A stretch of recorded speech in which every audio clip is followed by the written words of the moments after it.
Cuando ese hombre se sentó a mi lado y deslizó el billete sobre mi bolso, sin decir una palabra, sin siquiera mirarme a los ojos, sentí que algo en mí ya sabía. No puedo explicar cómo, pero existe un instinto de madre que nunca muere, incluso cuando envejeces, incluso cuando tu cabello se vuelve blanco y tus manos comienzan a temblar al sostener una taza de té. Es un instinto que te advierte cuando el peligro está cerca, cuando algo no está bien, profundamente mal. Y en ese vagón silencioso, con el ruido rítmico de los rieles y el olor a café rancio en el aire, leí esas palabras escritas a mano con una escritura apresurada y firme. Finge estar enferma y baja en la próxima estación. No mires atrás. Mi corazón se aceleró. Mis manos se volvieron heladas. Miré al hombre, pero ya se había levantado y caminaba hacia el otro vagón, desapareciendo entre los pasajeros como si nunca hubiera existido. Pensé en ignorarlo. Pensé que era algún tipo de broma pesada o quizás una estafa, una trampa para robarme cuando bajara sola en una estación desierta.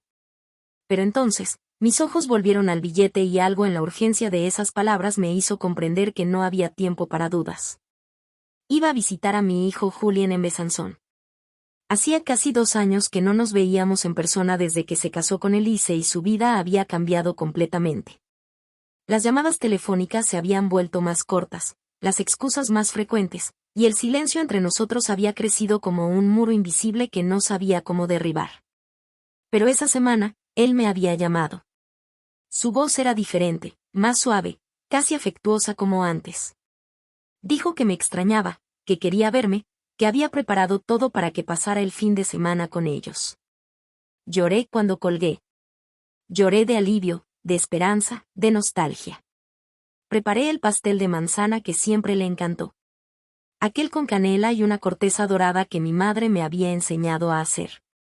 Aparté el chal de lana que le había pertenecido, pensando dejárselo de regalo a Elise. Hice mi maleta con cuidado, eligiendo la ropa que me hacía sentir bonita, porque quería que mi hijo me viera bien, que estuviera orgulloso de mí. Pero ahora, sosteniendo ese billete, mientras el tren continuaba a gran velocidad a través del paisaje francés de campos dorados y pequeños pueblos dormidos, comencé a sentir una opresión en el pecho que no tenía nada que ver con mi edad o mi corazón cansado. Era miedo, un miedo real, visceral, del tipo que te hace cuestionar todo lo que pensabas saber sobre tu propia vida. Solo faltaban 2 estaciones antes de Besançon, 2 estaciones antes de abrazar a mi hijo o antes de descubrir que su invitación nunca fue lo que pensaba que era. Cerré los ojos un instante, respirando profundamente, tratando de calmar el temblor de mis manos. Y entonces tomé una decisión. Cuando el tren comenzó a frenar en la siguiente estación, una pequeña parada llamada Mouchard de la que ni siquiera sabía que existía, me levanté lentamente, apretando mi bolso contra mi pecho. Fingí un mareo. Me incliné hacia un lado. Llevé mi mano a mi frente como si estuviera a punto de desmayarme. Una señora a mi lado se preocupó. Me preguntó si estaba bien. Dije que necesitaba aire, que no me sentía bien, que bajaría solo un momento. Ella quiso ayudarme pero me negué con una sonrisa débil, diciendo que pronto estaría mejor. Las puertas se abrieron. Bajé. Mis pies tocaron el andén frío y vacío, cubierto de hojas secas de otoño que crujían bajo mis zapatos. El aire helado de la tarde cortaba mi rostro. No había nadie allí, solo yo y el sonido distante del viento en los árboles. El tren silbó, las puertas comenzaron a cerrarse, y fue entonces cuando escuché un ruido seco ahogado viniendo del interior del vagón del que había bajado. Una detonación que me revolvió el estómago, gritos, pánico. La gente corrió hacia las ventanas, golpeando los vidrios. El tren partió a una velocidad extraña, casi desesperada, desapareciendo en la curva de la vía férrea. Me quedé allí, sola, congelada, sin comprender lo que había pasado, pero sabiendo en el fondo de mi alma que ese ruido tenía algo que ver conmigo, que si no hubiera bajado, si hubiera ignorado el billete, estaría allí adentro ahora. Mis piernas flaquearon. Me senté en un banco de madera agrietada, sosteniendo todavía mi bolso, sosteniendo todavía el billete arrugado en mi mano. Y entonces, por primera vez en muchos años, sentí algo que ya no sabía que era capaz de sentir. No era solo miedo, era el dolor profundo y silencioso de una madre que comienza a comprender que el hijo que crió, que meció en sus brazos, que le enseñó a caminar y a hablar, quizás ya no es quien pensaba que era. Y que quizás, solo quizás, esa invitación afectuosa nunca fue una cuestión de amor. Quizás era algo mucho más oscuro. Algo que no quería creer todavía pero que ya comenzaba a devorarme por dentro. Sabes, a veces pasamos toda la vida construyendo certezas. Certezas sobre quiénes somos, sobre a quienes amamos, sobre lo que es seguro y lo que es peligroso. Y entonces en un solo instante, todo se derrumba y te das cuenta de que quizás nunca supiste nada verdadero, que quizás viviste en una ilusión cómoda, ciega a las señales, sorda a las alertas.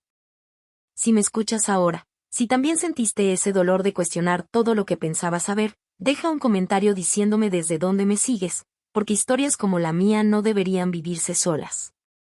Y si quieres saber qué pasó después, que descubrí en esa estación vacía y cómo todo esto cambió mi vida para siempre, suscríbete al canal porque lo que viene a continuación es aún más perturbador que todo lo que has escuchado hasta ahora. Respiré profundamente, sequé las lágrimas que comenzaban a correr por mi rostro y tomé mi teléfono. Debía llamar a Julien. Debía escuchar su voz, preguntar qué estaba pasando, comprender por qué ese hombre me había dado ese billete. Pero cuando desbloqueé la pantalla, vi un mensaje de él que había llegado hace unos minutos. Mamá, ¿dónde estás? Ya deberías haber llegado. Estoy preocupado. ¿Preocupado? La palabra resonó en mi mente como una campana agrietada. Estaba preocupado. ¿O verificaba si el plan había funcionado? Mi mano temblaba tanto que casi dejó caer el teléfono. No respondí. No podía.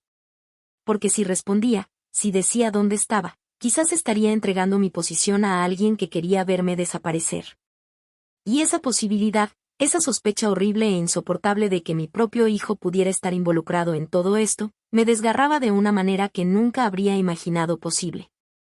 Guardé el teléfono, me levanté del banco y comencé a caminar por el andén desierto, tratando de pensar, tratando de encontrar una explicación racional a todo esto.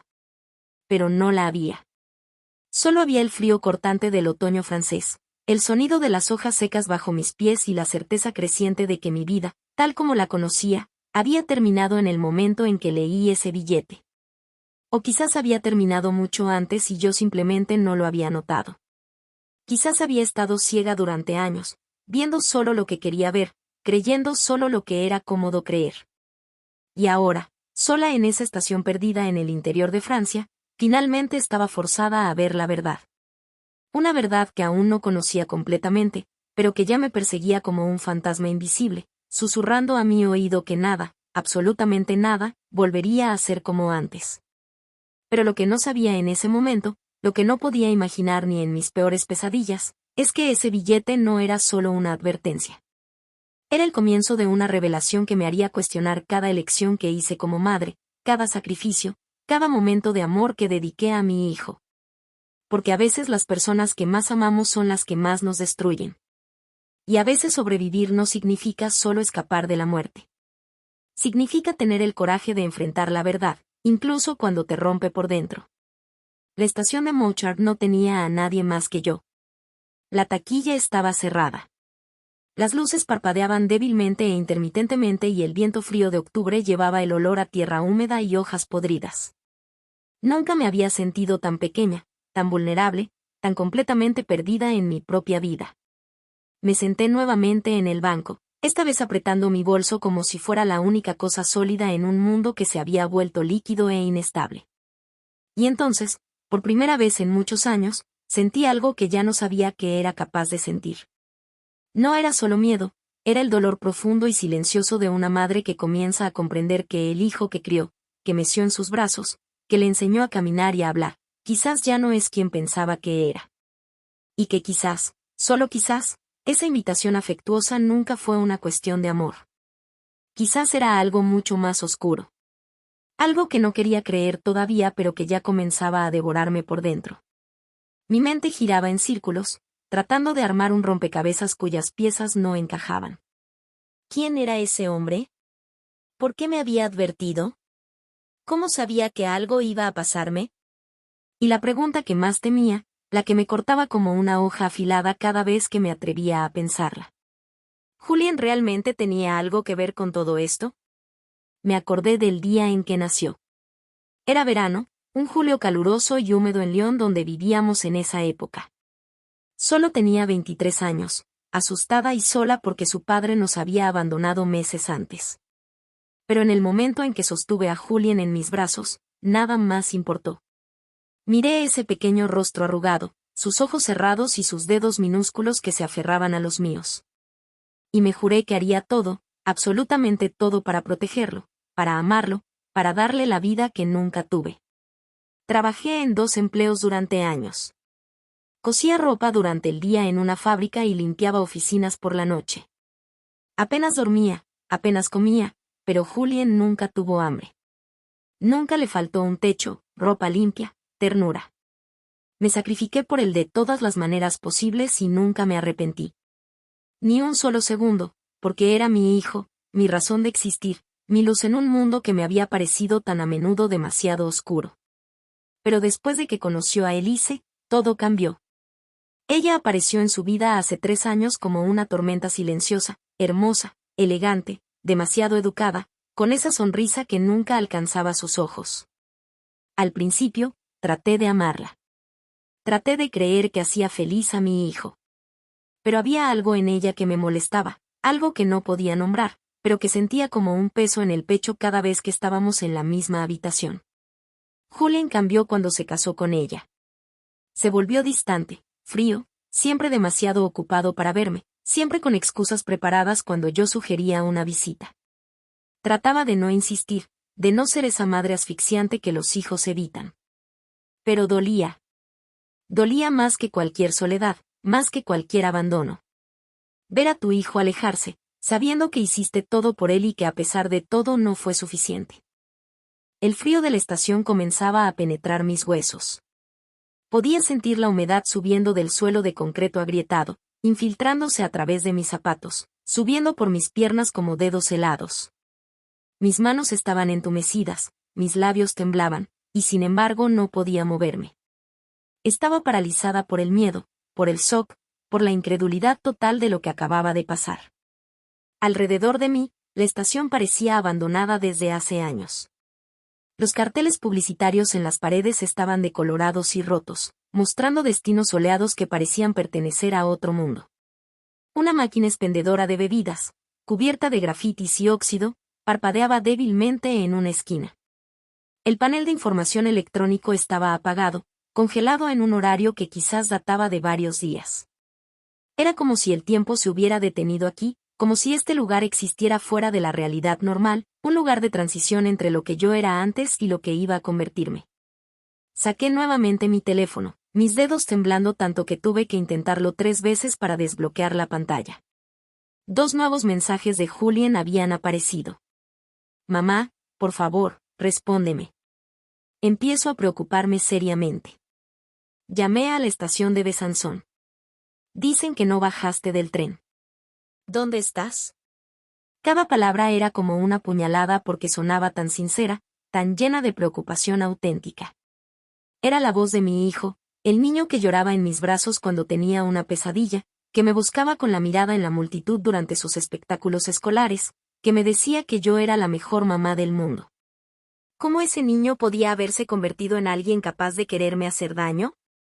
¿Cómo el amor que le había dado podía haberse transformado en algo tan oscuro y retorcido? Un coche se detuvo en el camino al lado de la estación. Mi corazón se aceleró tan fuerte que pensé que iba a explotar en mi pecho. Contuve la respiración, apretando mi bolso contra mí, todos mis músculos tensos, lista para correr, aunque no sabía a dónde ir. La puerta se abrió y un hombre bajó. Era él, el hombre del tren. Caminó hacia el andén con paso calmado, las manos en los bolsillos de su abrigo oscuro.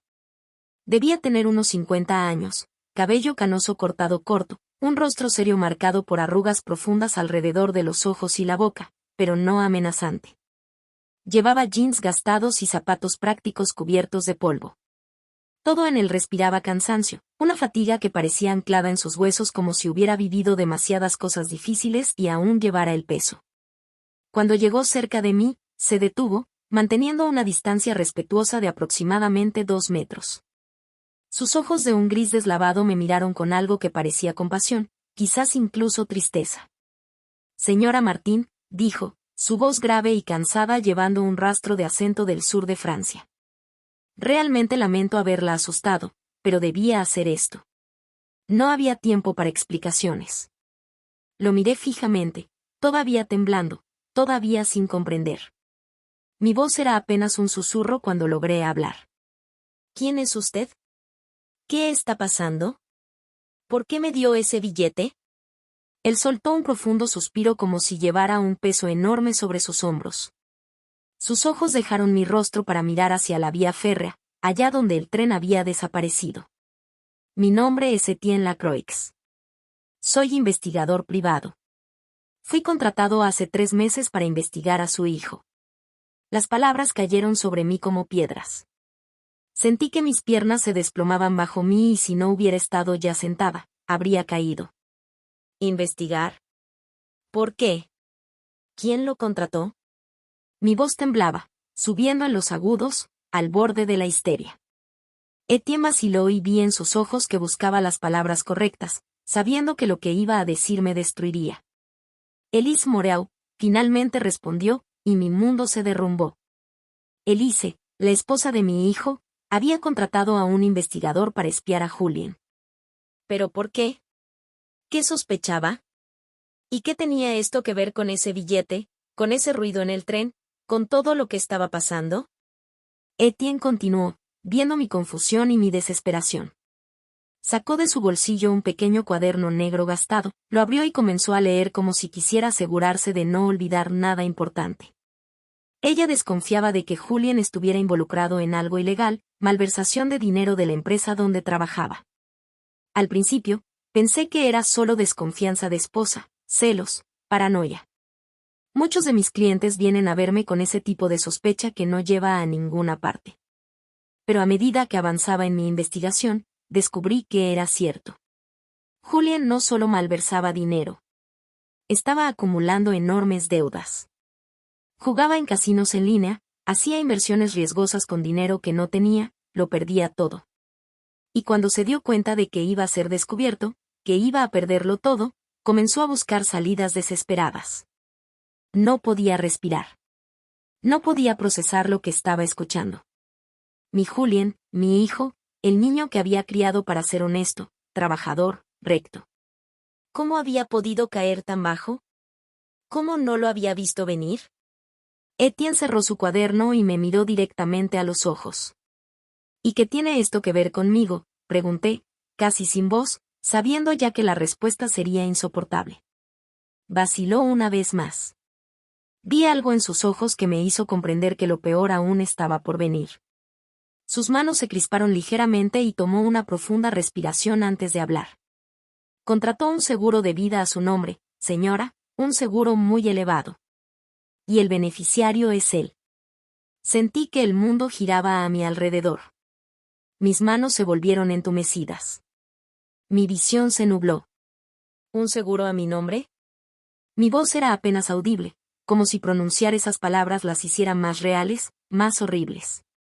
Sí, y descubrí hace 2 días que estaba planeando un accidente. Algo que parecería natural. Sabía que usted vendría a visitarlo en tren. Conocía el horario, el itinerario, todo. Y contrató a alguien para provocar un incendio en el vagón donde usted estaría. Algo rápido que parecería una falla eléctrica. Muchas personas habrían muerto, pero usted sería solo una víctima más. Solo otro nombre en los periódicos. Las palabras de Etienne resonaron en mi cabeza como golpes de martillo. Cada sílaba era una tortura. No podía moverme, no podía pensar. Lágrimas corrieron por mi rostro, calientes e incontrolables.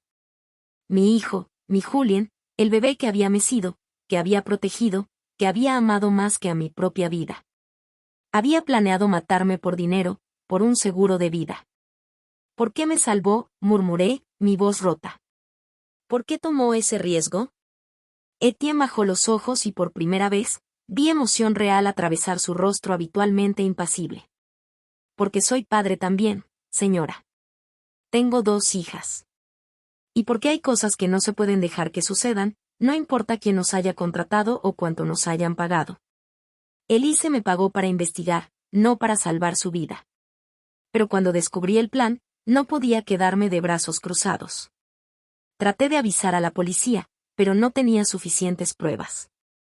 No me habrían creído a tiempo. Entonces, hice lo que pude. Subí a ese tren, la encontré y la saqué antes de que fuera demasiado tarde. ¿Y el ruido?, pregunté, mi voz temblando. ¿Qué pasó después de que bajé? Él soltó un suspiro pesado. El incendio comenzó exactamente como estaba planeado, en el compartimento eléctrico bajo su asiento. Pero los pasajeros lograron apagarlo rápidamente. El revisor tenía un extintor y varias personas ayudaron. Nadie murió.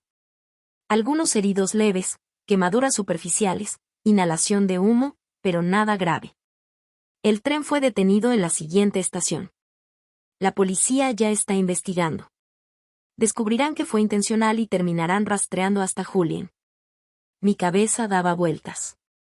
Todo parecía irreal, como una pesadilla de la que no podía despertar. ¿Y Elise?, pregunté, tratando todavía de comprender. ¿Ella sabía de todo esto?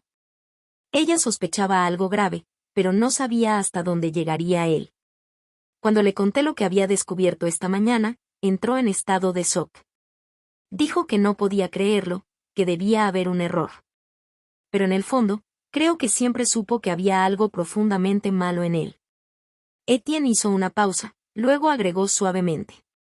Ella me dijo algo más también.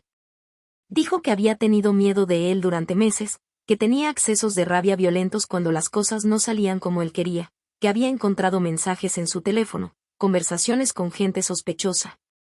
Deudas que no conocía. Pero tenía demasiado miedo para hablar, incluso a usted. Pensaba que podría hacerle daño si hablaba. Me quedé en silencio durante lo que me pareció una eternidad, mirando al vacío, sintiendo un abismo tan profundo que parecía engullir todo a mi alrededor. Mi hijo se había convertido en un extraño, peor que un extraño, alguien capaz de matar a su propia madre por dinero. Y yo, que había pasado toda mi vida tratando de ser una buena madre, que me había sacrificado, que me había anulado, que había dado todo de mí, no había sido suficiente. O quizás ese era precisamente el problema. Quizás había dado demasiado, protegido demasiado, impedido que aprendiera a enfrentar las consecuencias de sus actos. Quizás había creado a un hombre débil, egoísta, incapaz de empatía. Y ahora, en esa estación fría y desierta, estaba pagando el precio de esa ilusión. ¿Qué debo hacer ahora?, le pregunté a Etienne, mi voz débil, casi infantil. Me miró con una tristeza profunda en los ojos. No lo sé, señora. Pero sé que debe decidir. Puede ir a la policía, contarlo todo, ayudar a arrestar a su hijo. O puede desaparecer por un tiempo, rehacer su vida, dejar que la justicia siga su curso sin usted. Pero de una manera u otra, la vida que tenía ha terminado. Y ahora debe construir una nueva. Tenía razón. Y eso me aterrorizaba más que todo lo demás porque no sabía quién era sin ser la madre de Julien. Toda mi identidad, toda mi vida se había construido alrededor de él. Y ahora que él se había ido, ahora que se había revelado ser alguien que no reconocía, ¿qué me quedaba? Etienne me miró con amabilidad. ¿Puedo llevarla a algún lugar? ¿Tiene familia, amigos en quienes pueda confiar? Negué con la cabeza. No, mis padres murieron hace mucho tiempo. No tengo hermanos ni hermanas. Julien era todo lo que tenía. Mi voz se quebró en esas últimas palabras. Etienne asintió lentamente. Entonces déjeme ayudarla. Al menos por hoy. Puedo llevarla a Lyon, donde vivió antes. Puede quedarse en un hotel, tomar tiempo para pensar, para decidir qué quiere hacer. Acepté porque no tenía otras opciones, porque no sabía a dónde ir ni qué hacer. Etienne me ayudó a levantarme del banco.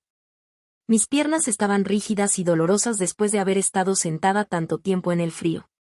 Caminamos juntos hacia su coche, un viejo Peugeot azul abollado pero limpio. Abrió la puerta del pasajero para mí y me deslicé adentro, sosteniendo todavía mi bolso contra mi pecho como si fuera lo único que me mantenía unida.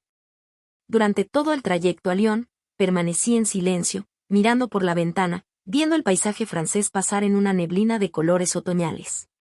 Mi cabeza estaba adormecida, incapaz de procesar la enormidad de lo que había pasado. De vez en cuando, tomaba mi teléfono y veía nuevos mensajes de Julien. Mamá, por favor, respóndeme. Me estoy volviendo loco de preocupación. Llamé a los hospitales. No estás en ningún lado. ¿Dónde estás? Mamá, te lo suplico, dime solo que estás bien. Cada mensaje era un cuchillo en mi corazón porque quería creer que había sinceridad ahí, que había amor, que había una verdadera preocupación. Pero ahora, conocía la verdad. Y la verdad era que no estaba preocupado por mí. Estaba preocupado por saber si el plan había funcionado, si yo estaba muerta, si finalmente iba a recibir el dinero del seguro y resolver sus problemas. Etienne me dejó frente a un pequeño hotel modesto en el barrio de Croix-Rousse al comienzo de la tarde. Era un lugar que conocía bien, donde había vivido cuando Julien era niño, en los años en que cada centavo contaba y los sueños aún eran posibles. Las calles empedradas subían en pendiente, bordeadas de viejos edificios con fachadas coloridas que aún guardaban las huellas de un pasado obrero. El aire olía a pan fresco de una panadería cercana mezclado con el olor a tierra mojada que subía de las alcantarillas. Luces amarillas se encendían en las ventanas y podía escuchar el murmullo distante de conversaciones, de risas, de vida normal que continuaba mientras la mía se derrumbaba. Me quedé un momento frente a la entrada del hotel, incapaz de moverme, mirando la puerta de vidrio como si fuera una barrera entre dos mundos. Etienne bajó del coche y se acercó a mí. Puso suavemente su mano en mi hombro. Un gesto simple pero reconfortante que me hizo dar cuenta de cuánto necesitaba contacto humano en este momento. Señora Martín, dijo con dulzura, va a salir adelante. Sé que no parece posible ahora, pero es más fuerte de lo que piensa. Ha sobrevivido a tantas cosas en su vida. Sobrevivirá a esto también. Asentí, incapaz de hablar, mis ojos ardiendo con lágrimas no derramadas. Él sacó su tarjeta de visita. Si necesita algo, lo que sea, llámeme a cualquier hora. Lo digo en serio. Tomé la tarjeta, mis dedos temblando y rozando los suyos un instante. Gracias, murmuré. Gracias por haberme salvado la vida. Él sonrió tristemente. Cuídese y recuerde, no es responsable de sus elecciones. Hizo lo mejor que pudo. A veces, la gente simplemente elige caminos que no podemos controlar. Asentí, conteniendo mis lágrimas. Él se fue y su coche desapareció en la esquina de la calle, dejándome sola en esta ciudad que una vez me había parecido familiar, pero que ahora me parecía extraña. Empujé la puerta del hotel y entré. El vestíbulo era pequeño y cálido, con paredes pintadas de crema y un mostrador de madera oscura. Una joven mujer sonriente me recibió y me dio una llave para una habitación en el tercer piso. Subí las escaleras lentamente, cada escalón requiriendo un esfuerzo considerable como si llevara el peso del mundo sobre mis hombros. La habitación era pequeña, limpia, impersonal. Una cama estrecha con sábanas blancas almidonadas, una pequeña mesa de noche con una lámpara de pantalla amarillenta, una ventana que daba a los tejados de Lyon que centelleaban bajo las primeras estrellas. Me senté en la cama, todavía vestida, sosteniendo todavía mi bolso. Y entonces, finalmente, me quebré. Lloré como no había llorado en años. Sollozos profundos y desgarradores que venían de lo más profundo de mi ser, gritos ahogados que enterré en la almohada para no molestar a los otros huéspedes. Lloré por la madre que había sido, por la ilusión que había construido, por el amor que había dado y que no había sido suficiente. Lloré por el pequeño niño que había sostenido en mis brazos y que ya no existía. Lloré por la vejez que imaginaba pasar a su lado, por los nietos que nunca conocería, por la familia que siempre había soñado tener y que se había revelado ser una mentira. Lloré hasta que no quedaron más lágrimas, hasta que mi garganta estaba tan dolorida que no podía emitir un sonido, hasta que estaba completamente vacía, hueca como un caparazón vacío. La noche cayó completamente. Me quité los zapatos y me acosté en la cama, mirando fijamente el techo en la oscuridad. Mi teléfono continuó vibrando toda la tarde. Mensajes de Julien una y otra vez. Mamá, estoy muerto de preocupación. ¿Dónde estás? Contacté a todas las estaciones. Nadie te ha visto. Por favor, mamá, no puedo vivir sin saber que estás bien. Cada mensaje era una tortura. Porque una parte de mí, esa parte estúpida y terca que se niega a soltar, incluso frente a la evidencia, todavía quería creer que realmente se preocupaba por mí. Pero la otra parte, la que había escuchado a Etienne contarme la verdad, sabía que esos mensajes eran solo teatro. Una actuación para cubrirse, para parecer inocente, para mantener la ilusión del hijo amoroso en caso de que alguien verificara. Alrededor de la medianoche, recibí una llamada de un número desconocido. Dudé mucho tiempo antes de responder, mi mano temblando sobre la pantalla. Finalmente, contesté. ¿Aló? Mi voz estaba ronca, rota. Señora Martín, soy Elise. Mi corazón se detuvo. La esposa de mi hijo, la que había contratado a Etienne, la que había desencadenado toda esta revelación. Elise, dije, sin saber qué agregar. Hubo un largo silencio incómodo, luego ella habló, su voz frágil y temblorosa. Lo siento tanto. No sabía. No podía imaginar que llegaría tan lejos. Si hubiera sabido, habría hecho algo antes. La habría avisado. Su voz se quebró y escuché sollozos ahogados al otro lado de la línea. No es tu culpa, dije automáticamente, aunque no sabía realmente lo que sentía hacia ella. Hiciste lo que debías hacer. Contrataste a Etienne. Sin ti, estaría muerta ahora. Pero es mi esposo, dijo entre sollozos. Su hijo. ¿Cómo pude no ver quién era realmente? ¿Cómo pude vivir con él, dormir a su lado y no saber que era capaz de eso? Me hago la misma pregunta, admití suavemente. Lo crié. Pensaba que lo conocía mejor que nadie. Y sin embargo, mi voz se apagó. No había nada que agregar. Nos quedamos en silencio durante un largo momento, dos mujeres rotas por el mismo hombre, unidas por un dolor común. Hay cosas que necesitas saber, finalmente dijo Elise, su voz más firme ahora. Cosas sobre Julien que nunca me atrevía a decir a nadie. Pero ahora, después de todo esto, creo que tiene derecho a saberlas. Te escucho, dije. Aunque una parte de mí no quería oír, aunque sabía que cada palabra iba a ser una nueva puñalada. Al principio de nuestra relación, era encantador, atento. Me hacía sentir especial, importante. Pero después del matrimonio, todo cambió. Se volvió frío, distante. Llegaba tarde, desaparecía durante horas sin explicación. Cuando hacía preguntas, se ponía furioso.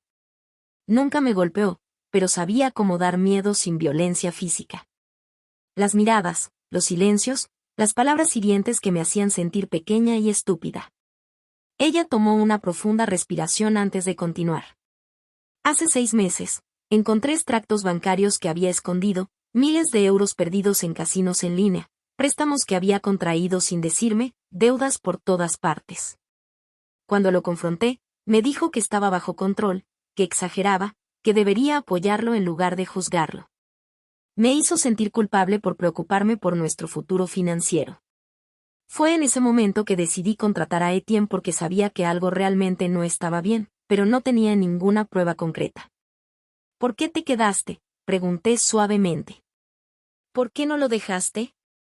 Ella rió amargamente.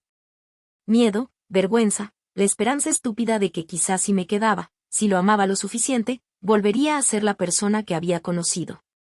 Y también porque me amenazó una vez. Dijo que si lo dejaba, si le hablaba a alguien, se aseguraría de que me arrepintiera. No sabía qué quería decir exactamente, pero tenía demasiado miedo para probar. Mi corazón se apretó. Esta mujer había vivido con miedo durante meses, quizás años, y yo nunca lo había sabido. Había pensado que era fría, distante, que alejaba a Julien de mí, pero en realidad, era una víctima también. Elise, lo siento. No sabía. Debería haber visto. Debería haber. No, me interrumpió firmemente. No podía saber. Era diferente con usted. Interpretaba el papel del hijo ocupado pero amoroso. Controlaba la imagen que le mostraba. Eso es lo que hacen los manipuladores. Compartimentan su vida, mostrando diferentes rostros a diferentes personas, y nadie ve nunca el cuadro completo. Tenía razón. Y esa realización me dolía de una manera nueva y profunda. Hablamos durante casi una hora. Ella me contó cosas sobre Julián que nunca habría imaginado. Los accesos de rabia cuando algo no salía como él quería, las veces que había mentido de manera tan convincente que ella había dudado de su propia percepción de la realidad. La frialdad emocional que la hacía sentirse completamente sola, incluso cuando estaban en la misma habitación. Cada detalle agregaba una pieza al rompecabezas horrible que se formaba en mi mente. Mi hijo no era solo alguien que había cometido un error terrible.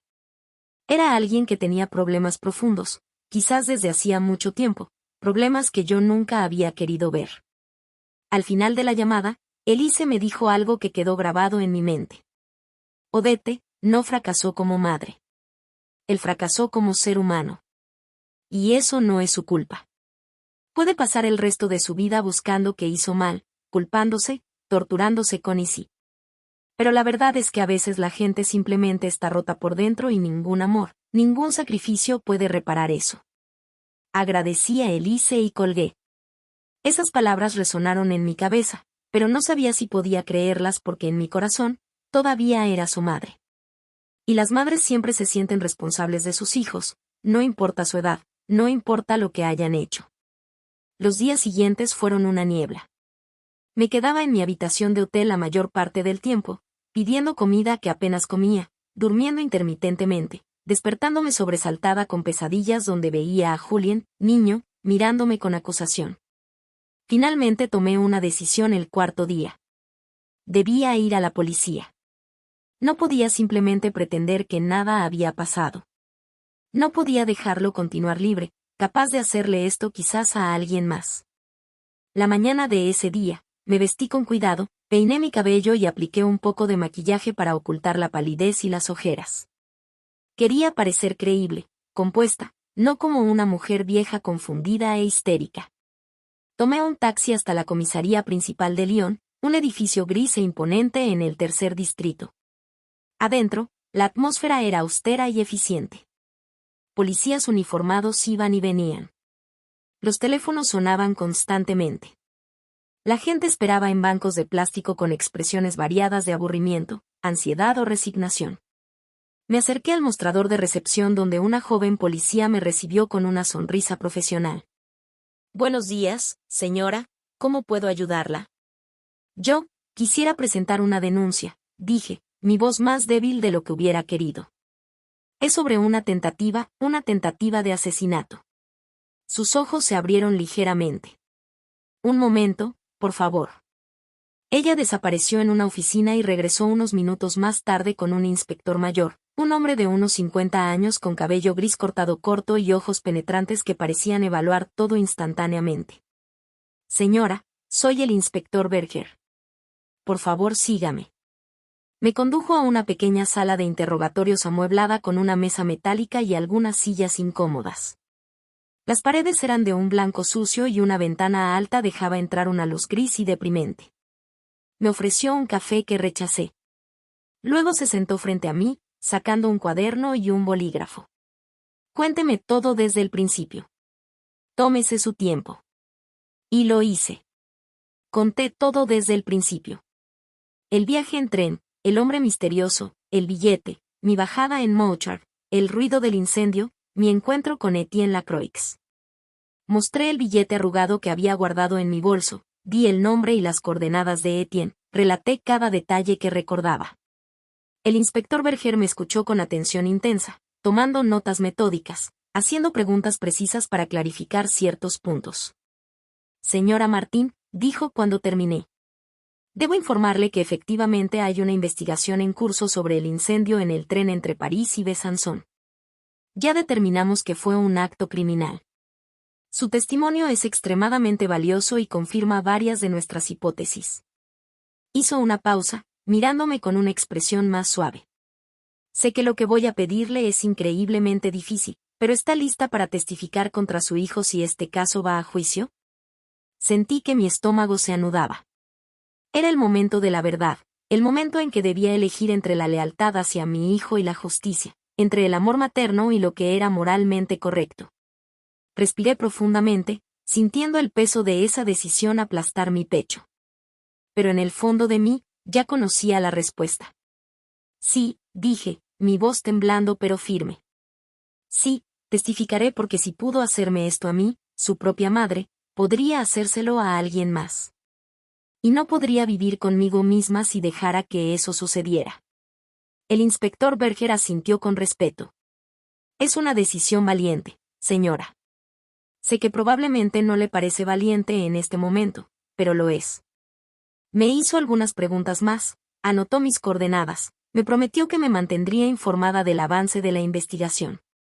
Cuando salí de la comisaría 2 horas más tarde, me sentía a la vez aliviada y completamente exhausta, como si hubiera corrido una maratón. 2 semanas transcurrieron en una especie de niebla suspendida. Me quedé en Lyon, encontrando un pequeño estudio alquilado en el barrio de la Guillotière. Traté de reconstruir una rutina, algo que se pareciera a una vida normal. Hacía las compras, cocinaba para mí, caminaba a lo largo del Ródano. Pero todo parecía vacío, desprovisto de sentido. Evitaba cuidadosamente los lugares donde Julien y yo habíamos estado juntos cuando era niño. La panadería donde compraba sus panes de chocolate favoritos, el parque donde lo llevaba a jugar después de la escuela primaria donde lo había acompañado su primer día. Viéndolo entrar con su pequeña mochila demasiado grande para él, volteándose para hacerme un último gesto con la mano. Luego, una tarde, el inspector Berger me llamó. Señora Martín, procedimos al arresto de Julien Martín esta mañana. Está actualmente bajo custodia policial. Quería hacérselo saber personalmente. Mi corazón dejó de latir por un instante. ¿Lo arrestaron? Sí, reunimos suficientes pruebas. Las transacciones bancarias sospechosas, los contactos con la persona que provocó el incendio, el seguro de vida contratado a su nombre. Todo corresponde perfectamente. Será presentado ante un juez mañana para una acusación formal. Colgué y me senté pesadamente en mi sofá. Estaba hecho. Mi hijo estaba en prisión. Y era en parte por mí, por mi testimonio. Una parte de mí quería llamar a Julien, preguntarle por qué, tratar de comprender. Pero la otra parte, la que había sido herida más allá de lo que podía repararse, sabía que no había nada que pudiera decir que hiciera las cosas mejor. Esa tarde, Elise me llamó nuevamente. Lloraba tanto que apenas podía entender lo que decía. Lo arrestaron. Vinieron esta mañana con una orden. Registraron toda la casa, tomaron su computadora, sus teléfonos, todo. Los vecinos miraban. Fue humillante. Pero al mismo tiempo, me siento tan aliviada. ¿Es horrible decir eso? ¿Sentirse aliviada de que tu propio esposo esté en prisión? No, dije suavemente. No es horrible. Es humano. Viviste con miedo durante mucho tiempo. Es normal sentirte aliviada de que haya terminado. Hablamos durante 1 hora, compartiendo nuestro dolor, nuestra confusión, nuestra culpa compleja. Al final, me preguntó si podíamos encontrarnos. Necesito hablar con alguien que entienda, alguien que lo conociera tan bien como yo, quizás incluso mejor. Acepté. Nos dimos cita en un café tranquilo cerca de la Part Dieu al día siguiente por la tarde. Cuando llegué, Elise ya estaba allí, sentada en una mesa cerca de la ventana.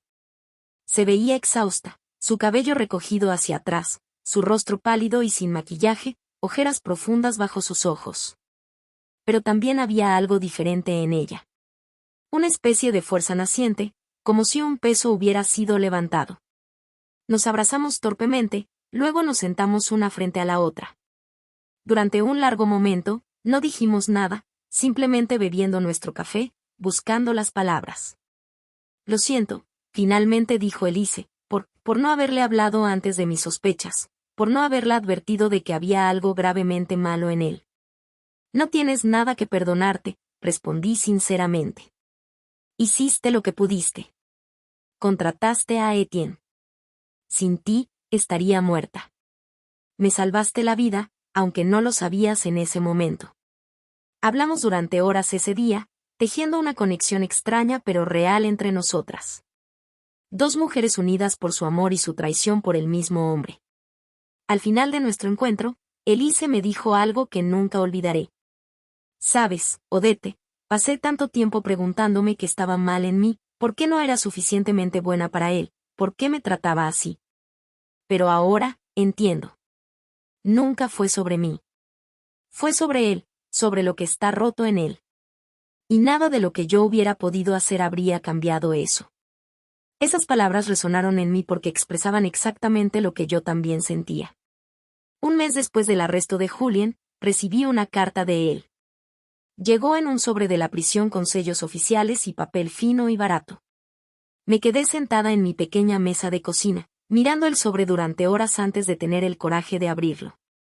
Cuando finalmente lo hice, mis manos temblaban tanto que casi rompo el papel. Su escritura estaba allí. Esa escritura que conocía tan bien, que había ayudado a formar cuando era pequeño, guiando su manita sobre el cuaderno. Mamá, sé que nunca me perdonarás si no espero eso. No lo merezco. Pero necesito que sepas que no quería hacer esto. Estaba desesperado, abrumado por las deudas, aterrorizado de perderlo todo. Y cuando pensé en ese seguro, parecía la única salida. No pensaba en ti como mi madre.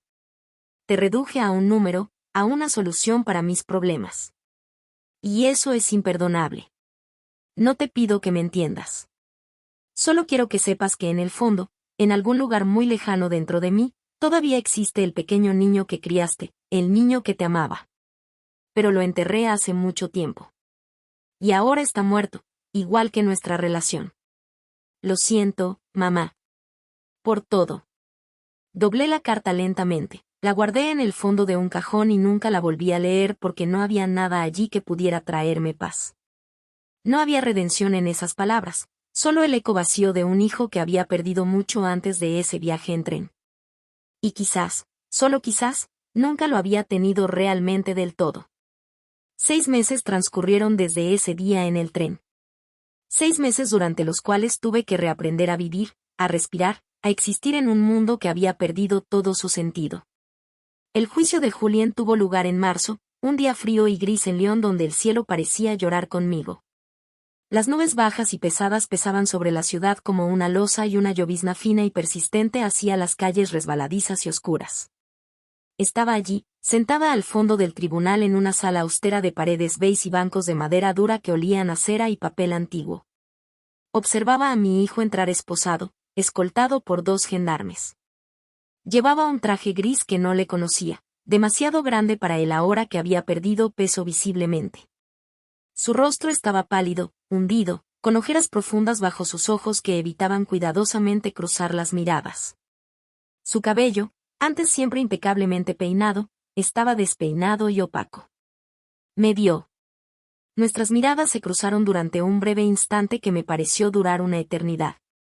Y en ese momento, busqué desesperadamente algo, lo que fuera, que me recordara a mi hijo.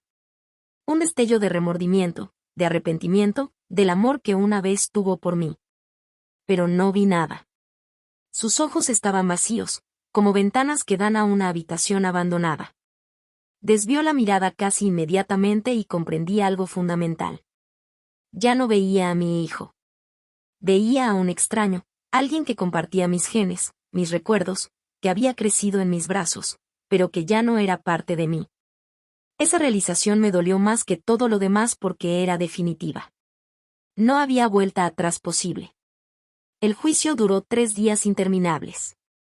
3 días durante los cuales tuve que escuchar detalles horribles sobre la vida secreta de mi hijo. Cosas que nunca habría imaginado, ni en mis pesadillas más oscuras. El primer día, el fiscal presentó las pruebas. Extractos bancarios mostrando decenas de miles de euros perdidos en casinos en línea, préstamos contraídos con usureros a tasas de interés criminales, amenazas que había recibido de acreedores peligrosos. Luego estaba el seguro de vida contratado a mi nombre. 3 meses antes del viaje, por un monto de 500.000 euros. El fiscal mostró cómo Julien había planeado cuidadosamente cada detalle. La falsa cita familiar, la invitación cálida después de 2 años de distancia, El timing perfecto para que yo tomara ese tren específico. Había incluso verificado que viajaría sola, sin amigos, sin otros miembros de la familia que pudieran notar algo extraño. Escuché los testimonios. Etienne Lacroix relató con precisión clínica cómo había descubierto el plan, cómo me había seguido en el tren, cómo había tomado la decisión arriesgada de hacerme bajar sin poder explicarme por qué. Su voz era calmada pero firme, y varias veces me miró con una compasión sincera que me ayudó a aguantar.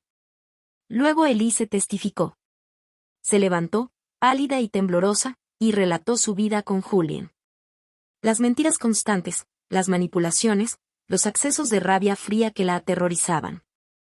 Describió cómo había encontrado mensajes en su teléfono, conversaciones con un hombre al que había pagado para provocar el incendio en el tren, mensajes explícitos detallando exactamente cómo hacerlo, qué vagón, qué asiento. ¿Qué momento? Haz que parezca un accidente eléctrico. Mi madre estará en el vagón 3, asiento 42. Siempre lleva un chal azul. Cuando esas palabras fueron leídas en voz alta en la sala del tribunal, sentí que mi estómago se revolvía. El chal azul, el que había pertenecido a mi madre.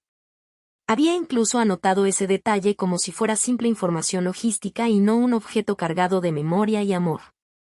Expertos psicólogos testificaron. Hablaron de rasgos de personalidad narcisista, de ausencia de empatía, de capacidad para compartimentar sus emociones. Uno de ellos usó la expresión sociopatía adaptativa, explicando que Julien era perfectamente capaz de funcionar en sociedad, de parecer normal, encantador incluso, mientras era fundamentalmente incapaz de verdaderas conexiones emocionales. Estos individuos ven a las otras personas como herramientas, medios para alcanzar sus objetivos. Incluso sus seres queridos, incluso su familia. Cada palabra era una puñalada porque significaba que quizás, solo quizás, nunca me había amado realmente. Quizás todo lo que había creído que era amor filial no era más que una actuación cuidadosamente calibrada para obtener lo que necesitaba. El segundo día, el hombre que había provocado el incendio fue traído a testificar. Se llamaba Mark Dubois, un exelectricista de 45 años con antecedentes penales por fraude e incendio criminal. Explicó con voz monótona y sin emoción cómo Julien lo había contactado a través de un foro en línea de la Dark Web, cómo habían negociado el precio, 15.000 euros, y cómo había recibido instrucciones detalladas. Me envió el plano del tren, los horarios, todo. Era muy organizado, muy preciso. Insistió en que pareciera un accidente, que nadie pudiera rastrearlo hasta él. Mark Dubois también dijo algo que me heló la sangre. Me pidió que me asegurara de que hubiera suficiente humo para que la gente entrara en pánico, pero no suficiente fuego para que la evacuación fuera fácil. Quería maximizar las posibilidades de que su madre no saliera. Tuve que salir de la sala en ese momento. No podía respirar más. Fui a los baños y vomité una y otra vez hasta que no quedó nada en mi estómago más que bilis amarga. El tercer y último día del juicio, fui llamada a testificar. Mi nombre resonó en la sala y sentí todas las miradas volverse hacia mí. Me levanté con piernas temblorosas. Caminé hasta el estrado de testigos como si caminara hacia mi propio juicio. Presté juramento, mi mano puesta sobre una Biblia que no leía desde hacía años, y me senté en la silla incómoda frente al fiscal. Me hizo preguntas directas, técnicas sobre lo que había pasado ese día en el tren. Respondí con honestidad, sin emoción aparente porque ya no quedaban lágrimas en mí. Estaba seca, vacía, anestesiada. Relataba los hechos como si hablara de la vida de alguien más, como si esa mujer que había recibido el billete y había bajado del tren no fuera realmente yo.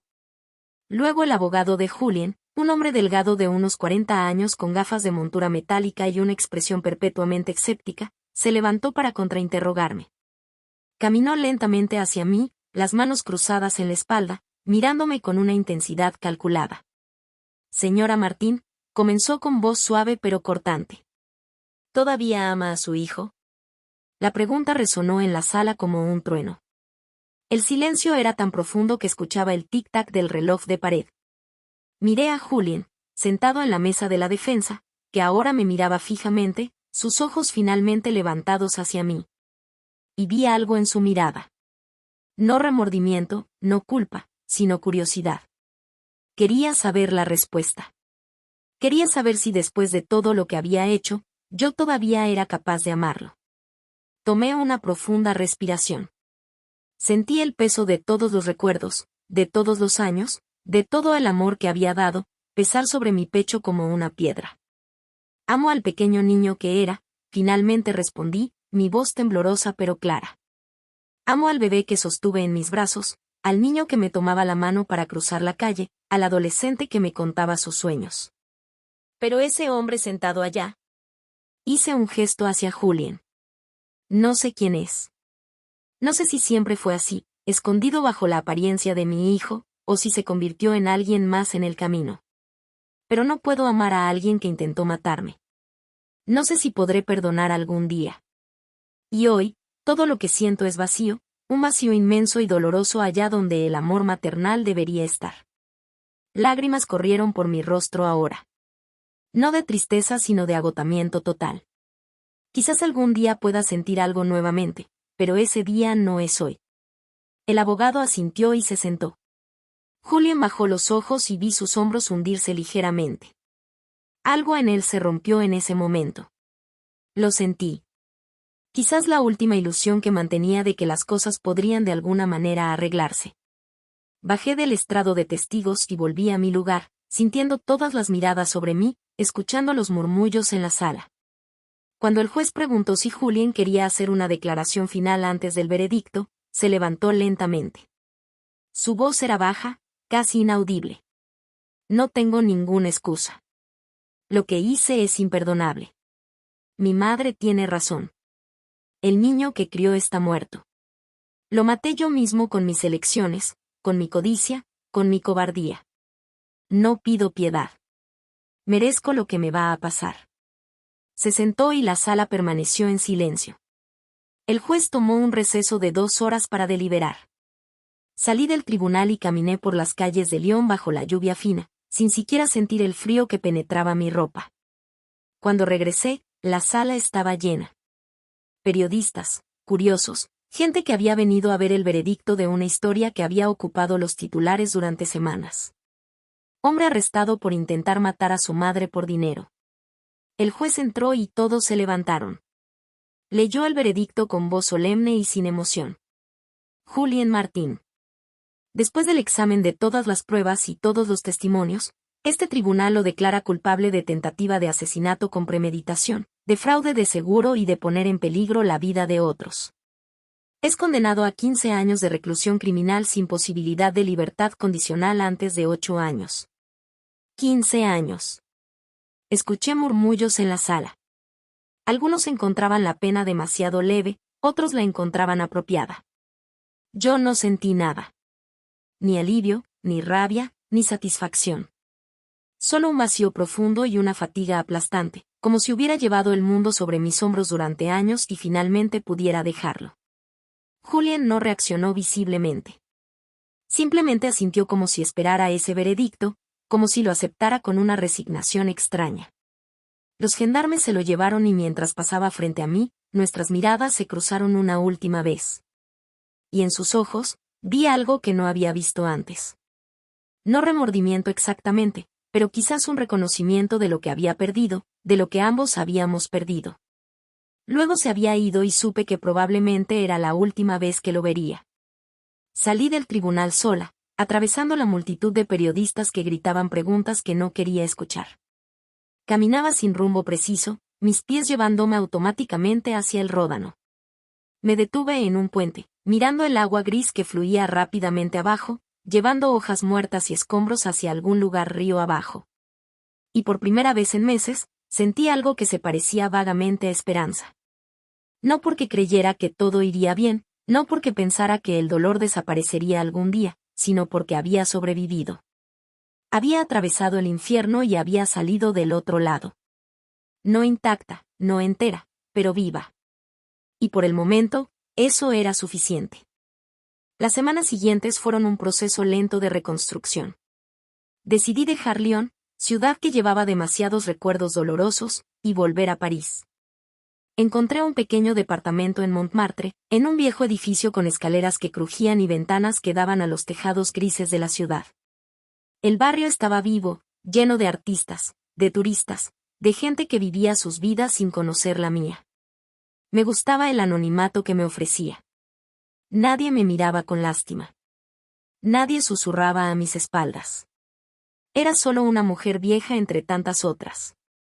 Y eso era exactamente lo que necesitaba. Comencé a reconstruir mi vida pieza por pieza. Encontré mi máquina de coser que había guardado en almacenamiento durante años y volví a coser. No por necesidad esta vez, sino por placer. Confeccionaba pequeños vestidos para muñecas que vendía en una tienda de artesanía local. Era terapéutico, el movimiento repetitivo de la aguja, la transformación de un simple trozo de tela en algo hermoso. También comencé a frecuentar un grupo de lectura en una biblioteca del barrio. Todos los jueves por la tarde, 6 o 7 mujeres de mi edad se reunían para discutir el libro del mes. Al principio, permanecía en silencio, escuchando sus discusiones animadas sobre los personajes y las tramas. Pero poco a poco, comencé a participar, a compartir mis propias reflexiones. Y me di cuenta de que era la primera vez en mucho tiempo que tenía conversaciones que no tenían nada que ver con Julien, con mi dolor, con mi tragedia. Era liberador. Aprendí a vivir sola de una manera que nunca había conocido antes. No sola en el sentido de esperar que alguien, mi hijo, regresara a mi vida para darle sentido, sino realmente sola, encontrando valor y contentamiento en mi propia compañía. Tomaba mi café por la mañana en mi pequeño balcón, mirando el sol levantarse sobre París. Cocinaba comidas elaboradas solo para mí, tomándome el tiempo de saborear cada bocado. Caminaba durante horas por las calles de Montmartre, descubriendo pequeñas librerías escondidas, cafés íntimos, plazas tranquilas donde podía sentarme y mirar el mundo pasar. Había pasado tantos años viviendo para alguien más que había olvidado cómo vivir para mí misma. Y ahora, a los 68 años, finalmente estaba aprendiendo. 4 meses después del juicio, tuve una visita inesperada. Era un sábado por la tarde lluvioso. Estaba en mi departamento, cosiendo cerca de la ventana y escuchando música clásica cuando escuché golpes en mi puerta. Abrí y encontré a Etienne Lacroix de pie en el pasillo, sosteniendo un ramo de peonías rosas. Mis flores favoritas, aunque no recordaba habérselo dicho. «Hola, Odette», dijo con una sonrisa tímida. Espero no molestarla. Solo quería saber cómo estaba. Lo invité a entrar, sorprendida pero feliz de verlo. Hablamos durante horas ese día, sentados en mi pequeña mesa de cocina, bebiendo té y compartiendo nuestras historias. Él me contó su vida, sus 2 hijas que ahora vivían en el extranjero, su divorcio difícil hace 10 años, su trabajo de investigador que lo había expuesto a lo peor de la naturaleza humana, pero también a veces a lo mejor. Y yo compartí las mías. La juventud en Lyon, mi matrimonio fallido, los años difíciles en que criaba a Julien sola, mis sueños abandonados para asegurarme de que él tuviera todo lo que necesitaba. Era extraño pero reconfortante, como si finalmente hubiera encontrado a alguien que comprendía el peso de las elecciones difíciles, de las pérdidas irreparables, de los nuevos comienzos tardíos. Alguien que no me juzgaba, que no esperaba que fuera la madre perfecta o la víctima frágil. Alguien que me veía simplemente como era, una mujer que había sobrevivido. Etienne comenzó a visitarme regularmente después de eso. Primero una vez por semana, luego 2, luego parecía siempre encontrar una razón para pasar. Traer croissants frescos el domingo por la mañana, invitarme a ver una exposición de arte, proponerme caminar juntos a lo largo del Sena. Al principio, no era romántico. Era solo compañía, amistad, personas solitarias que habían encontrado consuelo en la presencia del otro. Pero lentamente, imperceptiblemente, algo cambió entre nosotros. Una mirada que se demoraba un poco demasiado, un roce de manos que enviaba un calor a mi pecho, una sonrisa que iluminaba mis días de una manera que no había sentido en décadas. Y una tarde de verano, mientras caminábamos a lo largo de las orillas del Sena, mirando el sol ponerse proyectando reflejos dorados sobre el agua, Etienne tomó mi mano. Su toque era suave, vacilante, pidiendo silenciosamente permiso. No retiré mi mano. Al contrario, apreté la suya en respuesta, sintiendo algo en mí que se había congelado durante tanto tiempo comenzar suavemente a descongelarse. Sabe que usted también me salvó, ¿verdad?, dijo suavemente, deteniéndose para mirarme. El sol poniente iluminaba su rostro, suavizando las arrugas, haciendo sus ojos grises casi luminosos. ¿Cómo es eso?, pregunté, sorprendida. Porque después de todo lo que he vivido, todos los casos horribles que he tratado, todas las traiciones y crueldad que he visto, había perdido fe en la humanidad. Pensaba que las personas eran fundamentalmente egoístas, crueles, incapaces de verdadera bondad. Pero usted me mostró que incluso después de todo lo que ha soportado, después de haber sido traicionada de la manera más horrible posible, todavía es capaz de vivir, de sonreír, de volver a empezar. Me mostró que la resiliencia existe, que la esperanza no es estúpida. Y eso me dio algo que pensaba haber perdido. Fe. Esas palabras me tocaron profundamente. Sonreí, sintiendo lágrimas, esta vez de gratitud, no de dolor, subir a mis ojos. Usted me salvó la vida, Etienne. En el sentido más literal. Quizás, dijo, sonriendo también. Pero usted me salvó de otra manera. Me recordó por qué el trabajo que hago importa, por qué vale la pena luchar por las personas, incluso cuando es difícil, incluso cuando es complicado. Nos quedamos allí, mano en mano, mirando el sol desaparecer detrás de los edificios de París. Y sentí algo que no había sentido en mucho tiempo.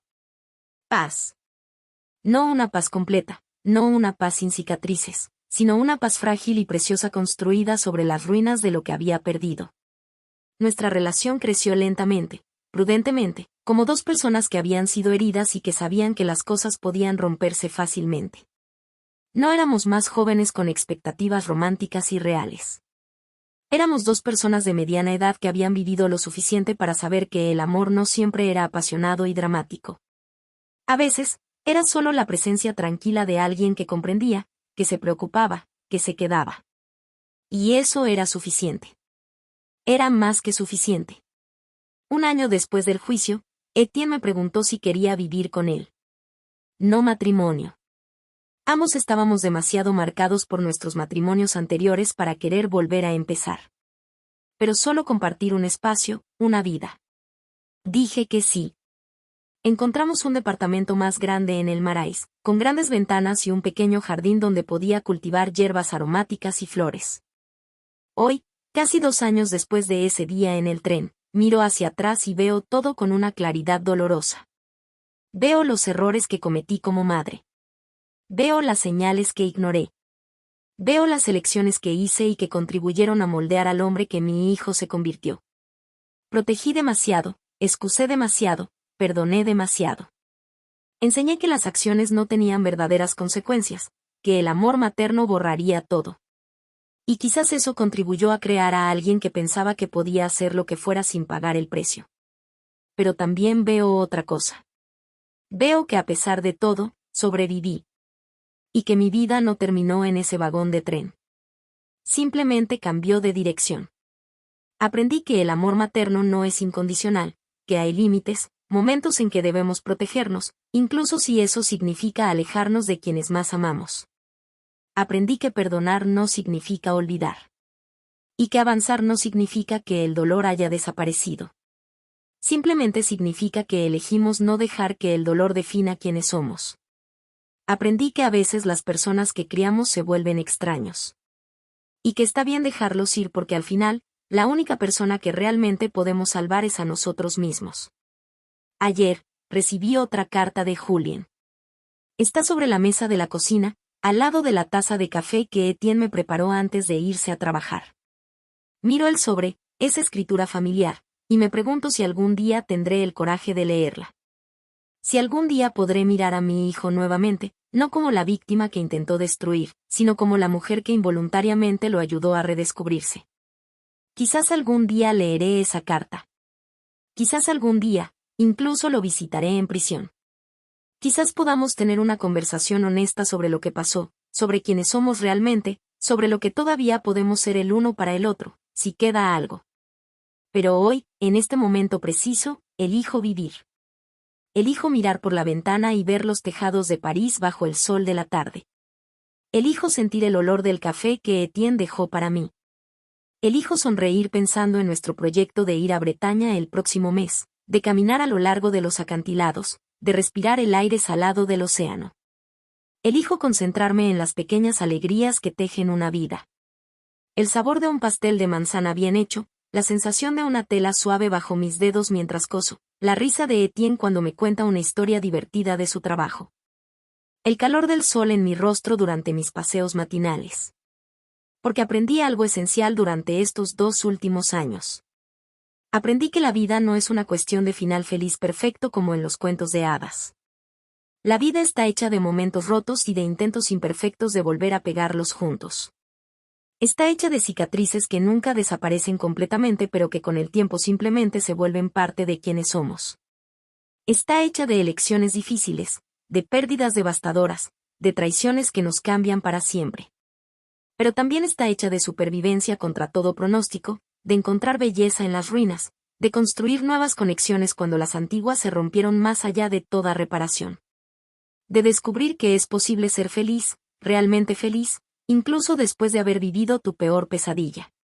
El otro día, caminaba por Montmartre cuando vi a una madre con su pequeño niño. Debía tener 5 o 6 años, con cabello castaño rizado y ojos brillantes de curiosidad.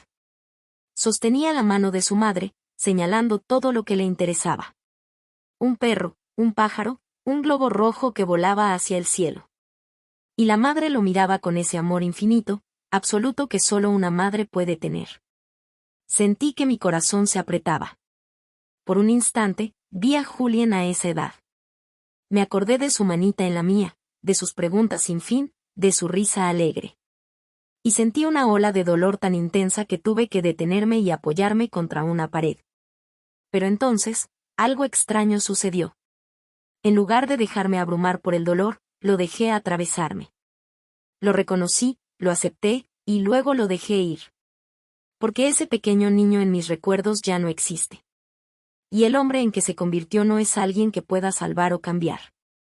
Solo puedo recordar lo bueno, llorar lo perdido y continuar viviendo. Esta tarde, Etienne y yo vamos a cenar en un pequeño restaurante que nos gusta cerca de Notre Dame. Pediremos vino tinto y compartiremos un plato de quesos. Hablaremos de todo y de nada, de los libros que leemos, de las películas que queremos ver, de sus hijas que vienen a visitarnos el próximo mes. Y durante algunas horas, seré simplemente Odette. No la madre traicionada, no la víctima que sobrevivió. Solo una mujer que disfruta de una buena comida con alguien que ama. Y eso es suficiente. Más que suficiente, es todo. La carta de Julien permanece sobre la mesa, sin abrir. Quizás mañana, quizás nunca. Por ahora, la dejo allí como un símbolo de lo que elegí poner de lado para poder avanzar. Porque sobrevivir no significa solo escapar de la muerte. Significa tener el coraje de enfrentar cada nuevo día, incluso cuando es difícil. Significa elegir la esperanza incluso cuando la desesperación parece más fácil. Significa encontrar razones para sonreír en un mundo que te ha dado todas las razones para llorar. Y hoy, en este instante preciso, mientras estoy en mi departamento parisino con la luz del sol que entra por las ventanas y el olor del café que llena el aire, sonrío. No porque haya olvidado, no porque ya no duela, sino porque elegí vivir a pesar del dolor. Elegí construir algo nuevo sobre las cenizas de lo que fue destruido. Y esa elección, ese simple acto de continuar respirando, existiendo, esperando, es mi victoria. Es mi redención. Es mi vida. Y es mía. Finalmente, verdaderamente mía. Hay noches en que todavía me despierto con sudor frío, viendo ese billete en mi mano, preguntándome ¿y si no hubiera bajado?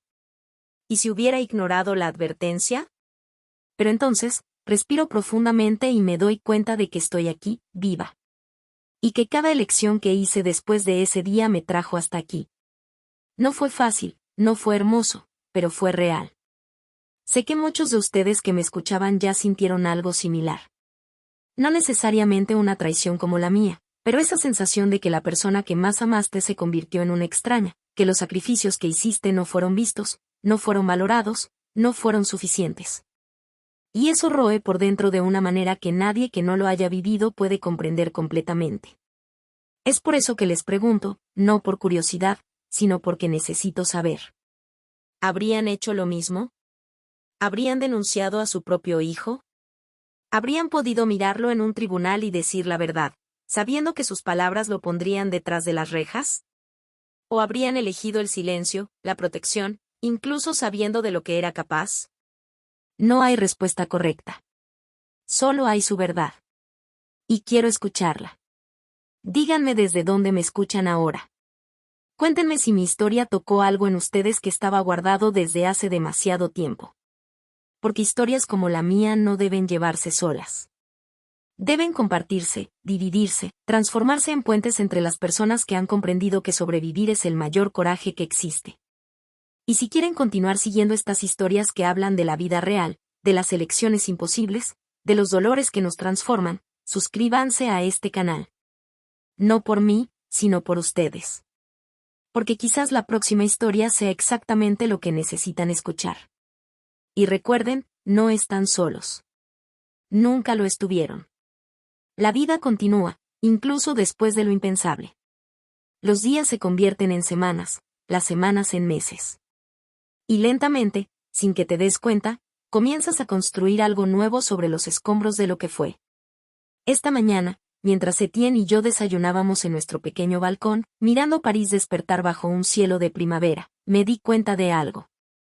Me di cuenta de que había pasado toda la hora de la comida sin pensar en Julien ni una sola vez. No porque lo haya olvidado, sino porque mi vida ya no gira a su alrededor. He construido algo mío. Algo que no depende de él, de su amor, de su aprobación, de su presencia. Y esa independencia, esa autonomía emocional que me llevó casi 70 años aprender, es quizás el regalo más valioso que salió de toda esta tragedia. Etienne me preguntó esta mañana si quería acompañarlo a un viaje de trabajo a Normandía el próximo mes. Dije que sí sin pensarlo 2 veces. Hace 2 años, habría encontrado 1000 excusas. ¿Qué pasaría si Julien me necesitara? ¿Qué pasaría si llamara y yo no estuviera? Pero ahora, entiendo que mi vida no puede estar en pausa esperando a alguien que eligió su propio camino, un camino que me excluye completamente. He aprendido a decir sí a las oportunidades, a las aventuras pequeñas, a los placeres simples. He aprendido que cuidarme no es egoísmo, es supervivencia. Y que poner límites, incluso con aquellos que amamos, no es crueldad, es amor propio. El grupo de lectura se ha convertido en una parte esencial de mi semana. Las mujeres que conocí allí se han vuelto amigas de verdad. No saben toda mi historia, y está bien así. Me conocen como Odette, la mujer que hace comentarios perspicaces sobre los libros, que trae pasteles caseros a las reuniones, que siempre tiene una palabra amable para cada una. No soy la mujer cuyo hijo intentó matarla. Soy simplemente yo. Y esa libertad de ser vista sin el peso de mi tragedia es liberadora de una manera que no puedo expresar completamente. La semana pasada, una de ellas, Marguerite, una mujer encantadora de 72 años con una risa contagiosa, me invitó a su casa de campo en Provenza para pasar un fin de semana. Acepté. Y mientras conducíamos por los campos de lavanda, el sol calentando mi rostro a través de la ventana, me di cuenta de que estaba feliz. No eufórica, no extasiada, sino simplemente, tranquilamente feliz. Y eso, después de todo lo que pasé, es un milagro en sí mismo. Por supuesto, hay momentos difíciles todavía. Días en que el peso de todo se siente insoportable. Días en que me despierto y la primera cosa que pienso es en Julien, en lo que pudo haber sido, en todo lo que se perdió. Hace un mes, vi a una madre con su hijo adulto en un café. Estaban riendo juntos, compartiendo un momento de verdadera conexión y complicidad. Y sentí una punzada de envidia tan aguda que tuve que salir antes de que las lágrimas comenzaran. Etienne me encontró afuera, sentada en un banco, tratando de componer mi rostro. No dijo nada. Solo se sentó a mi lado, tomó mi mano y esperó. Y eso era exactamente lo que necesitaba.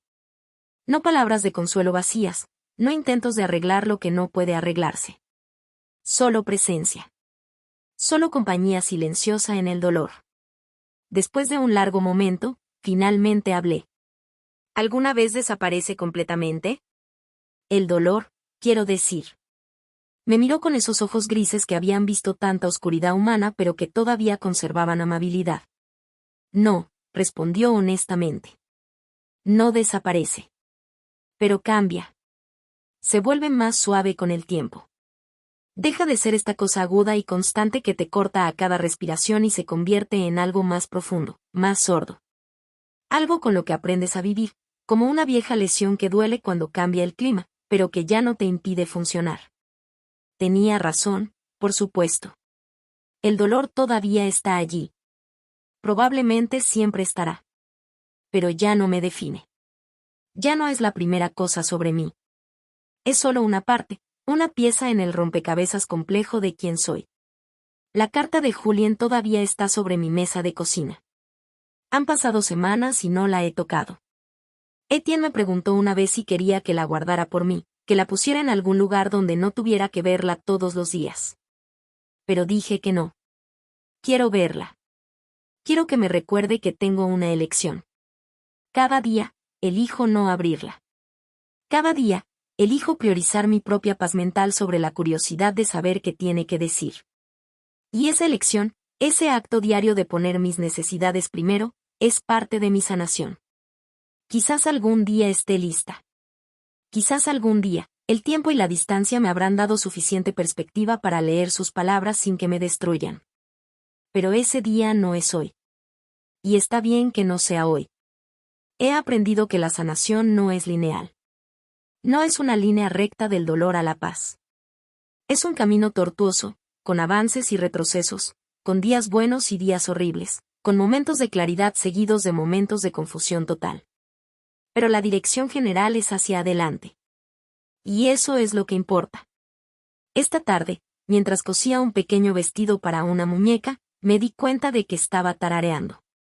Era una canción vieja, una que mi madre solía cantar cuando yo era niña.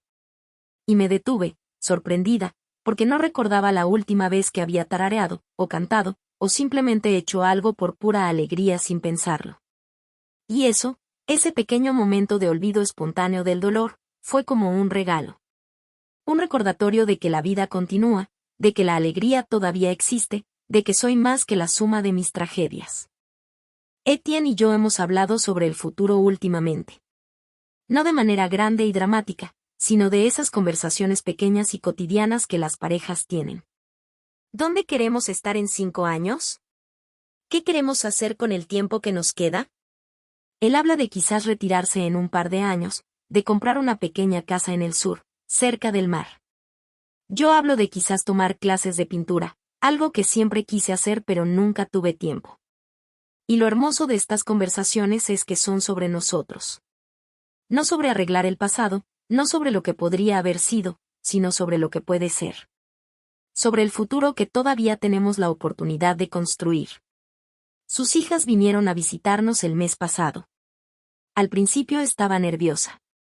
¿Qué pensarían de mí? De esta mujer mayor que había entrado en la vida de su padre con tanto equipaje, tanta historia oscura. Pero fueron maravillosas. Cálidas, acogedoras, genuinamente felices de ver a su padre sonreír de nuevo. Y en su aceptación, encontré otra pieza de mi sanación. El recordatorio de que no todos nos juzgan por nuestras peores experiencias, de que algunas personas pueden ver más allá de nuestras cicatrices para ver quiénes realmente somos. Una de ellas, Sophie, me llevó aparte antes de irse. Gracias por hacer feliz a mi padre, dijo. Hacía mucho tiempo que no lo veía así. Desde antes del divorcio, creo. Usted es buena para él. Sus palabras me tocaron más de lo que pude expresar. Porque significaban que no era solo una carga, un proyecto de rescate, una víctima que necesitaba ser salvada. Era alguien que podía dar tanto como recibir, alguien que podía contribuir a la felicidad de otro. Y eso me hizo sentir completa de una manera que no había sentido en mucho tiempo. He comenzado a hacer voluntariado una vez por semana en un centro para mujeres víctimas de violencia doméstica. Fue idea de Elise, en realidad. Me llamó hace unos meses, me contó que ella misma había comenzado a trabajar allí y me preguntó si querría unirme. Al principio dudé. ¿Estaba lista para sumergirme en el dolor de otras personas cuando apenas estaba aprendiendo a manejar el mío propio?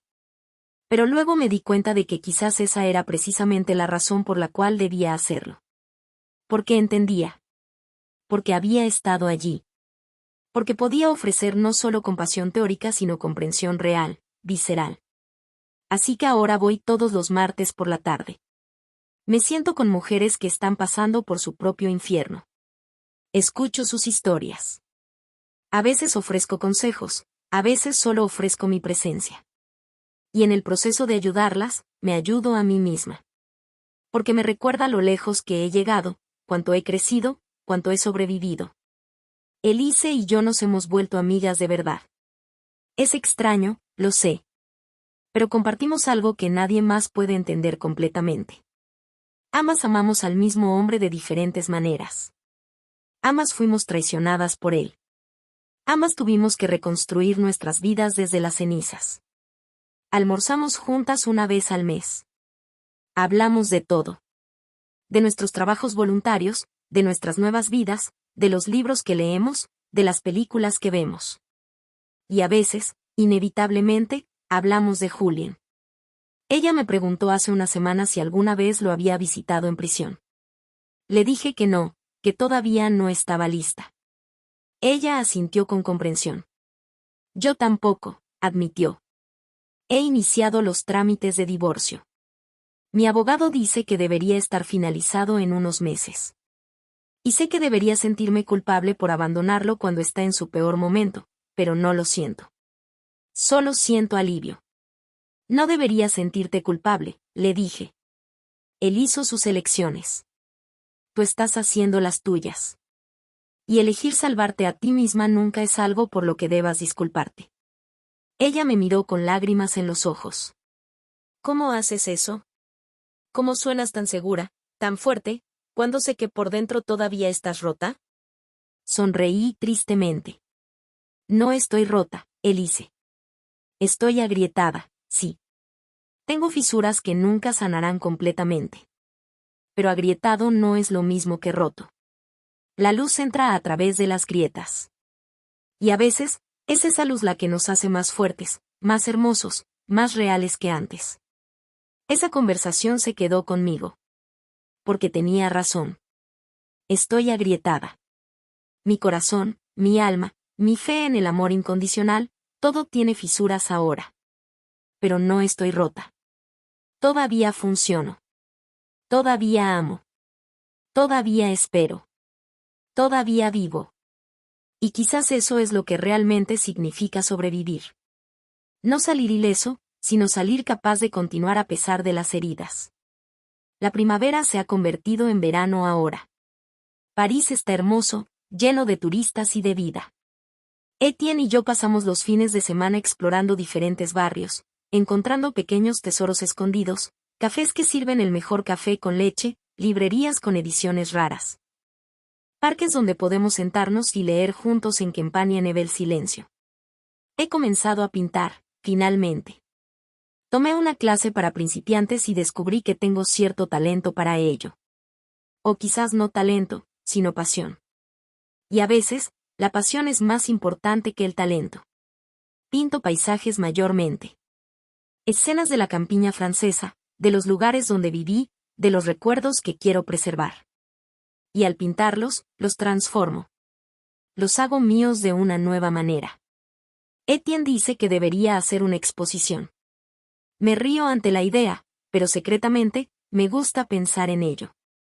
Me gusta la idea de crear algo hermoso a partir de mi dolor, algo que otros puedan ver y quizás encontrar significado en ello. Hace 2 semanas, sucedió algo que no esperaba. Recibí una llamada del inspector Berger. Mi corazón se aceleró inmediatamente, temiendo malas noticias. Señora Martín, me llamaba para informarle que Julien ha solicitado permiso para verla. Es su derecho rechazar, por supuesto. Pero pensé que debería saber. Me quedé en silencio durante un largo momento, procesando. Julien quería verme. Después de casi 2 años, finalmente estaba pidiendo verme. ¿Tengo que decidir ahora?, pregunté, mi voz apenas estable. No, tiene tiempo. Piénselo. Y sea cual sea su decisión, será la correcta.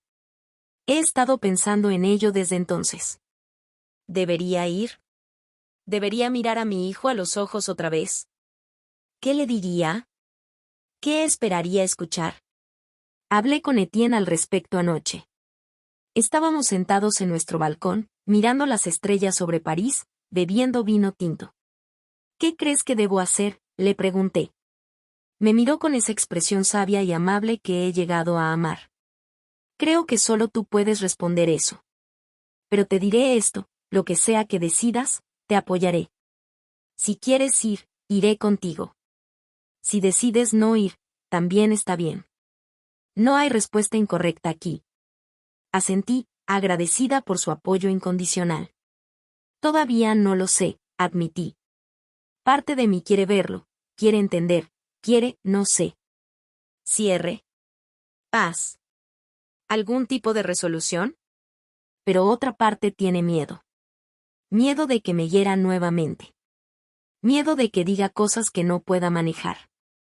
Miedo de que retroceda en todo el progreso que he hecho. Todo eso es válido, dijo Etienne. Y no tienes que decidir ahora. Tómate tu tiempo. Así que eso es lo que estoy haciendo. Tomándome mi tiempo. Pensando. Sintiendo. Tratando de escuchar lo que mi corazón realmente necesita, no lo que creo que debería hacer. Y mientras tanto, continúo viviendo. Continúo construyendo mi vida. Continúo encontrando alegría en las pequeñas cosas. Esta mañana, me desperté antes que Etienne. Me preparé café, me senté en el balcón y miré el amanecer sobre París. Los tejados se volvieron dorados con la primera luz, las calles lentamente cobraron vida con el sonido de panaderos abriendo sus tiendas, de corredores matutinos, de la ciudad respirando. Y me di cuenta de que estaba en paz. No una paz perfecta, no una paz sin dolor, sino una paz real, ganada con esfuerzo, construida sobre las ruinas de lo que fue. He sobrevivido a lo impensable. He reconstruido una vida que vale la pena vivir. He encontrado amor cuando pensaba que ya nunca podría amar de nuevo. He encontrado propósito cuando pensaba que había perdido todo significado. Y eso, esa capacidad de continuar, de crecer, de florecer incluso en el suelo más árido, es el verdadero triunfo. La carta de Julien todavía está sobre mi mesa. La solicitud de visita todavía está sin respuesta. Y está bien. Porque he aprendido que no todas las historias necesitan un final perfecto. Algunas historias simplemente necesitan que las dejemos ir. Quizás algún día esté lista para verlo. Quizás algún día podamos tener esa conversación difícil, honesta, dolorosa que necesitamos tener. O quizás no. Quizás mi sanación no requiere su participación. Quizás puedo hacer las paces con todo esto sin necesitar su arrepentimiento, su explicación, su perdón. Porque al final, esto no es sobre él. Es sobre mí. Sobre mi capacidad de elegir mi propia paz sobre la necesidad de respuestas. Sobre mi capacidad de vivir plenamente a pesar de las preguntas sin resolver. Etienne está despertando ahora. Puedo escucharlo moverse en la habitación, el sonido del agua corriendo, su voz tarareando suavemente. En unos minutos, saldrá al balcón, me besará en la frente, se sentará a mi lado con su propia taza de café. Y hablaremos de nuestros planes para el día. Quizás visitemos ese mercado de pulgas del que nos hablaron. Quizás simplemente caminemos sin rumbo por el Marais. Quizás nos quedemos en casa, leyendo, pintando, simplemente siendo. Y esa normalidad, esa vida cotidiana simple y hermosa, es mi mayor victoria. Porque durante mucho tiempo, no estaba segura de que volvería a tener esto. No estaba segura de que sobreviviría, y mucho menos de que florecería. Pero aquí estoy. Viva. Amando. Siendo amada. Creando. Contribuyendo. Existiendo no solo como víctima de mi pasado, sino como arquitecta de mi futuro. Y si mi historia puede inspirar a aunque sea una persona que esté pasando por su propia oscuridad, si puede mostrarle a alguien que la vida después de la tragedia no solo es posible sino que puede ser hermosa. Entonces todo lo que pasé habrá tenido un propósito. Porque esto es lo que he aprendido, no somos definidos por lo que nos sucede. Somos definidos por cómo respondemos a lo que nos sucede. Y yo elegí no dejar que esta traición me destruyera. Elegí usar mi dolor como tierra fértil para un nuevo crecimiento. Elegí vivir. Y cada día, sigo eligiendo vivir. El sol está completamente arriba ahora. París está despierta, hermosa, llena de posibilidades. Y yo estoy aquí, en mi balcón, con mi café, esperando que el hombre que amo se una a mí. Esta es mi vida ahora. No es la vida que planeé. No es la vida que esperaba. Pero es mía.